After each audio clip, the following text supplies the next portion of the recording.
Alright, long story short, my name is Cam, and I'm a virologist.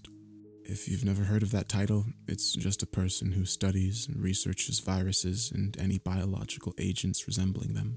It's a decent job, pays well, and keeps me interested. I've never really thought about pursuing anything else. That was until last night. We've discovered something very bad. I was part of a 5-person team in a small lab situated up in the mountains of a Western European country. I'm not going to give too many specifics here. The project was spearheaded by a particularly exceptional microbiologist. Let's call him Hathaway. Now, Hathaway had been on vacation for a while in South Africa. Everyone that worked closely with him or knew him well enough thought this was incredibly strange. I mean, the guy never really took a break. However, it all made sense when he came back. He looked like absolute shit. There were heavy bags under his eyes and scratches all over his face. He was jittery as all hell, and he could barely string together a coherent sentence. As we all would learn later, he was never actually on a vacation. I guess you could say it was more like a business trip of sorts. Apparently, he'd been in touch with a colleague of his based in Chile. He'd been informing Hathaway about some peculiar events occurring in a small village near the coast, something to do with a potential unknown disease. The specifics remained a mystery to us at the time. All Hathaway said is that it was worth looking into. What worried a lot of us were the cuts on his face and forearms. When asked about it, he simply complained that he'd fallen down a few times when hiking. Without knowing what else to believe, we just bought it. Besides, the prospect of studying a new virus was incredibly intriguing. This might have been something big. We got to work right away, as the 5 of us, me, Hathaway, Jake, Beth, and Colin, congregated in the main lab. Hathaway carried in what appeared to be a fortified glass tank containing a single bird. I think it was an Andean condor, native to Chile. I'll be honest, I was a bit worried at this point. We didn't even bother asking how he got it past border security. "Oh, tell me this isn't a derivative of the bird flu," Jake said. "No, Hathaway responded. I have no idea what it is, actually." We all collectively raised our eyebrows at this. "You see, it's definitely not airborne. You can also touch the bird as much as you like. Nothing will happen to you. It's transmitted some other way." That's when I noticed that the bird was actually blindfolded. I don't know why I hadn't noticed it earlier. Why nobody had even pointed it out. I guess my subconscious wasn't expecting such a bizarre sight. "Don't tell me it has something to do with that," I asked, pointing to where its eyes should have been. Everybody else seemed to catch on to the strange detail. Hathaway stayed quiet for a second, staring at the ground before finally nodding. "Are you kidding?" Jake inquired. "How does that work? Wait, what the hell's even wrong with the bird?" I found myself blurting out, although it was a fair question. Upon initial glance at it, nothing at all seemed to be off. The only somewhat strange thing was that it hadn't moved much. Hathaway sighed. "Not at first, right?" He dug around in his bag and pulled out another, smaller tank. It was filled with beetles. "We'll do some demonstration here." He walked over to the bird tank and dumped all the beetles in. "Jesus Christ." I heard someone mutter from behind me. Once Hathaway had finished, he turned back to us. His expression at this point was dead serious. In the gravest tone that had ever come from him, he spoke to us. "I'm about to take the blindfold off. Whatever you do, don't look at it. In fact, just leave the room. I'll tell you when you can come back in." I think that we all hesitated for just a second when he said that. What the hell was going on? Eventually, we all just did what we were told. We stood out in the hall in absolute silence for maybe 3 minutes. At that time, I couldn't understand why it took so long for him to take the damn blindfold off, but then the noises started. I can't even find a way to describe them. They couldn't have come from the bird, that's for sure. Or at least, they shouldn't have. If anything, it was like a screech, except extremely deep and guttural, and also somehow discombobulated. A few seconds later, we heard Hathaway screaming expletives. It sounded like he was in pain. We stood there, frozen, not knowing at all what to do. Eventually, we were called back in. Hesitantly, I went first. As soon as I stepped in there, I saw Hathaway disinfecting his hand, which was now cut open. As he started wrapping it up, I turned my attention to the bird. It looked the same as it was before. The only difference was that it was covered with beetle guts. So were the glass walls of the tank. After we'd all settled down from the initial shock, Hathaway tried to explain what the hell just happened. Here's what I think. Somehow, the virus is transmitted upon direct eye contact with an infected specimen. What the fuck? Jake interjected. No, fuck that. That makes absolutely no sense. You don't think I know that? Hathaway interrupted back. Just listen, alright? Anyways, there aren't any immediate indications when something's been infected. They all act exactly the same as they were before, at least at first. It's hard to pinpoint exactly when they start changing. I'd say maybe 3 hours tops, but once they do, you notice. The best thing you can do is blindfold them. That way, you can't get infected. And the subject loses all of its symptoms. Well, I suppose that the best thing to do is to actually blind them, but I had to demonstrate first. Now, we have to figure out what the hell's actually going on. After that brief and, albeit somewhat unsatisfying explanation, we went to work, but shit only kept getting stranger. After we'd blinded and killed the bird, Hathaway instructed us to start dissecting the brain. At first, we were tentative, and witnessing what had just happened, we were scared as hell of contracting whatever the hell it was that bird had. Besides, we weren't even trained surgeons. However, Hathaway insisted that the only way this virus could be transmitted was by eye contact. As strange as all of this was, we just went along with it. His reasoning for dissecting the brain first was that he'd made the assumption that this virus must be affecting the host on a mainly psychological basis. As it turns out, he was right. Once the brain was exposed, we noticed something truly inexplicable. Something was moving around in there. We all turned to Hathaway, hoping for further explanation. Is it a parasite? Beth asked, looking mortified.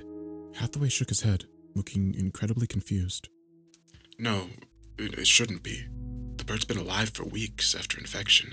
I see no signs of physical deterioration, no nutrient deficiencies, none of that. We were all absolutely baffled at this point. What kind of fucking virus is large enough to be visible? We just stared at it, not knowing what to do. Then out of nowhere, know that the host is dead. Bulging It's outwards. trying to come out. Hathaway's face dropped. Thinking quickly, I went and grabbed a nearby beaker. I managed to trap the thing just as it burrowed its way out. I really didn't know what the hell to expect at that point, but it didn't stop me from being completely surprised at the appearance of the thing. It looked absolutely alien. It nearly resembled a bacteriophage, except for the fact that it seemed to have tiny suction cups covering it. The head also appeared to be partially mechanical, with tubes protruding out and connecting to the legs. It was about the size of a black widow spider. I heard a cacophony of screams rising through the room, while Hathaway shouted at me not to let it out. As everything started settling down, we managed to transport it to another glass tank, this time smaller and more fortified. We spent the next 12 hours observing and analyzing it. The conclusion we came to made no fucking sense. We couldn't classify it or make sense of the various parts. Hell, the thing was too fucking huge to be any kind of pathogen. We would have written it off as some kind of undiscovered jungle creature, but the fact remained that it seemed to affect the behaviors of its host organisms. Eventually, we decided to just secure and leave it, planning to continue our research the next day, even though that was unlikely to yield any solid results. Most of us even considered turning it over to the government. We sure as hell didn't know what to do with it. However, Hathaway declined that proposition. We'll figure out what it is, he claimed, sounding somewhat unconfident. This is big, alright? I'm not letting it go just yet. Tired as hell, not wanting to get into an argument, we all decided to head off to our separate temporary dorms in order to get some rest. What a big fucking mistake that was. We should have burned that thing right then and there. I remember lying in bed that night when a troubling thought creeped into my head. If the way that the virus was transmitted was by eye contact with an infected organism, then wouldn't looking directly at the virus itself cause something similar to happen? How the hell would that even work? Did it replicate through our thoughts, or did it need to control optical nerves in order to spread? How could that even make sense? But then again, none of this really did. However, I did recall Hathaway claiming that symptoms would surface 3 hours tops after the initial infection. It had been a hell of a lot longer than that. Being somewhat reassured, I passed out. I woke up about 4 hours later and groggily rubbed my eyes, wondering what could have taken me out of my slumber. As I awoke back into reality, I heard it. Somebody was mumbling down the hall. It sounded like Jake. I got up and opened my door, planning to confront him. I stepped out and saw his silhouette, shrouded in darkness about 20 meters away. His back was turned to me, so I prepared to call out. That's when I felt something cover my mouth and pull me into the adjacent hallway. Reeling at the initial shock, I looked behind me and realized that it was Hathaway. I was about to shout at him once he let me go, but he motioned for me to be quiet. I also saw the desperation in his eyes. I stayed silent as he gestured me back towards the lab. I realized that we were fucked as soon as I saw what happened. The reinforced glass tank where we had been holding the virus was empty. Whatever the thing was, it was out. "Don't look into his eyes," Hathaway told me, in reference to Jake. "We weren't careful enough. It must have infected him." "Did he open the fucking tank?" I asked him. He shook his head. No way. You need a password for it. It's not even written down anymore. Only I know it." I looked back at the tank in abject confusion. There weren't any cracks on it or anything. There was no feasible way out. "Then how the hell?" I began to ask him, but he cut me off. "Look, I don't know. Maybe there's a lot more about this thing that we can't understand." He sighed, throwing his hands behind his head. My mind started racing. If the virus, or whatever it was, could have escaped at any time, then why didn't it make a move earlier? This thing must have been smarter than we'd anticipated. I guess it somehow knew that it had a better chance of escaping when nobody was monitoring it, but how did it escape? My thoughts were interrupted when we heard a knocking coming from outside the lab door. "Hello?" A voice called out. It was Colin. I got up to open the door, but Hathaway pulled me back. "What the hell?" I barked at him. "Let him in before he sees Jake." "What if he already has?" Hathaway responded. And then I thought about it. It takes around 3 hours for the symptoms to manifest, so even if he's been infected, he wouldn't know it yet. What are you guys doing in there? I can hear you. Let me in. Jake's being really fucking weird. It's actually kind of scary. "Weird how?" Hathaway asked. Well, he woke me up when he walked past my door. Actually, I think he was standing right outside. Yeah, he was mumbling something. I opened the door and asked him what the hell he was doing. It was dark, but I could tell that he was just staring at me. Then he started rambling. It was absolute nonsense. He was stringing words together, but none of it made any sense. After a while of him not responding to a word I said, I gave up and walked past him. That was like 5 minutes ago. Look, are you guys gonna come out or what? What are we supposed to do? Hathaway and I exchanged worried glances. If Jake really was infected, then so was Colin. We didn't move. For fuck's sake, what are you doing? Colin went on, sounding more agitated now. Is there a reason you won't let me in? That was followed by silence. A few seconds later, we heard him mumbling something. Shit. Tell me that Jake isn't infected. I guess our silence was enough of an answer. No fucking way. So, what happens next?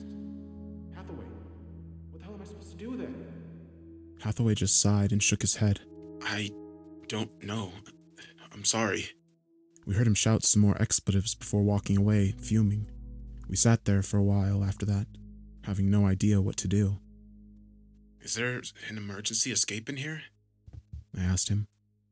"No, but it wouldn't matter anyway. We can't let those guys out of here. I've yet to see what effects it has on humans, but it can't be anything good. And don't even ask me about a cure. I don't know. So, what are you saying?" I asked him, dreading the answer. "Best case scenario is we blindfold and restrain them before they show any signs of aggression. He sighed, looking down at the ground before continuing. And then we hand them over to somebody else. Somebody who can deal with this. We sure as hell can't." I know who he meant by that. I guess he just didn't want to admit it. Hathaway pulled out 2 rolls of duct tape as well as what appeared to be 2 tranquilizer guns. I didn't bother asking why he had them. Slowly and gently we opened the door and walked out into the hallway. The lights above were dimmed, so we could see, but not that well. I was terrified at this point. I kept thinking about that damn bird. I didn't see what it actually did, but the results spoke volumes. I did not want to witness how that translated over to humans. We walked down various corridors for about 5 minutes before we heard a soft voice to the hallway left of us. It was Jake. This is roughly what he was saying. In time. Where in time? It doesn't make sense. I know that it doesn't. So what do I do?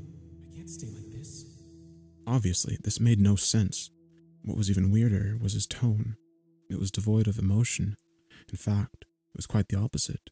He sounded genuinely confused and afraid, barely making any sound. Hathaway peeked past the corner, his vision aimed at the floor, presumably trying to avoid eye contact. However, as soon as he did this, he screamed and jumped backwards. I asked him what he'd seen, but he wouldn't turn to face me. A second later, I found out why. I saw him. I saw his face when I peered over. He was lying on the floor, staring right at me. Fuck. I stumbled backwards, horrified at this sudden revelation. Don't worry, he told me. I'll take care of Jack, then I'll take care of myself. Just go find Colin, and be more careful than I was. Without needing further conviction, I turned and ran the other way. As I did, I heard the sounds of a struggle and Hathaway screaming out in pain behind me. There was also laughter, hysterical, deranged laughter.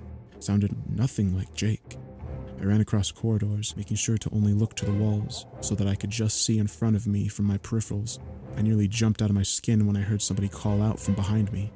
It was Beth this time. I'd nearly forgotten about her in all the panic. However, I wasn't taking risks. I raised the tranquilizer pistol towards her general direction. What's going on? She asked, sounding terrified. I responded curtly and directly. Have you looked into anyone's eyes since we left the lab? She let out a near whimper. No. Why? Oh, God. Don't tell me. Yeah, it's out. I told her, still aiming the weapon at her. Fuck. Well, I haven't made eye contact with Colin, alright? Now, I suppose most people would have let up in this situation. She obviously wasn't infected, right? But there was something wrong with what she just said. Why did she mention Colin specifically? Why hadn't she just said that she hadn't made eye contact with anyone? In addition to that, something about her tone was off. It was like a bad actor trying to deliver a line. I didn't know how to react, so I just froze there. Eventually, Beth started speaking again. Before I could even react, she lunged at me. I closed my eyes as I felt her nails dig into my skin and then into my face. She was trying to forcefully pry open my eyelids. Luckily, I had about 90 pounds on her, so I managed to throw her off of me. The whole time she was assaulting me, she was letting out some kind of extremely deep, throaty chuckle, as opposite to Jake's boisterous, hysterical one. This time I managed to put her in a chokehold. However, she wouldn't go unconscious. I must have held her there for about 3 minutes, but her relentless scratching eventually made it too difficult. I pushed her away and started running. As I bolted out of there, I could hear her coming after me, still letting out that disturbing chuckle. The weirdest part was that I could also hear her palms hitting the floor. Was she fucking crawling? I didn't try to find out. I ducked into an adjacent lab and locked the door behind me. I heard her clawing from the outside, so I just lied down on the floor for a while in order to catch my breath. God, she was still fucking laughing. What the hell was going on? Wait a minute, I thought. The laughing was too loud. It sounded like it was coming from inside the room. Hesitantly, I checked the door. I nearly had a heart attack when I saw. She was halfway through the damn door, but it was still closed. I could see her arms and face poking through the metal. Safe to say, I left immediately. Thankfully, there were 2 doors in the room, so I ran out of the adjacent hallway. I just wanted to get out of there. I started running frantically, trying to search for an exit or window or anything at that point. I was quite disoriented. I couldn't place where I was in the building. I still remembered to stay cautious, however. My heart nearly leapt out of my chest when I saw an illuminated exit sign. I followed it and was finally led to the door I entered through. However, Hathaway was blocking the entrance. He was hunched over, covering his eyes with his hands, and they were dripping blood. You know, I just feel weird right now. Not like myself, you know? I heard him utter out. I tried thinking about it. Had it been 3 hours since our encounter with Jake? Surely it hadn't been. I guess he eventually heard me because he shifted himself towards my direction. Cam, is that you? He spoke, in a soft but somewhat threatening tone. I don't know what happened. I tried killing Jake, but he just wouldn't die. I think it's coming now. I feel weird. What's happening to me? Can you tell me? Right after he said that, a loud roar emanated from some corridor behind me. It was followed by what sounded like rapid crawling towards our direction. Don't worry about me, Cam. I always make it. Hathaway kept going. I always make it. I won't make it. He then fell to his knees, sobbing hysterically. I took the chance and bolted out of the front door. As soon as I got out, I grabbed a bundle of nearby sticks and jammed the entrance. I'm pretty sure it won't last long, but it was the best I could do. I got into my car and sped down the mountain trail, back onto the highway. I got home about 30 minutes ago, and I have no idea what to do. Should I call the police? Are they even going to listen to me? What about the FBI? Surely that's the best option here. I'll probably end up doing that soon. The virus can't spread more than it already has. God, when I saw Beth's face coming through the metal door, I don't think I can ever forget that. Her eyes, the way they looked like something straight out of hell. Her pupils were replaced by what looked like a dark purple vortex. It was so fucked up. Wait. I made eye contact with her, didn't I? Shit.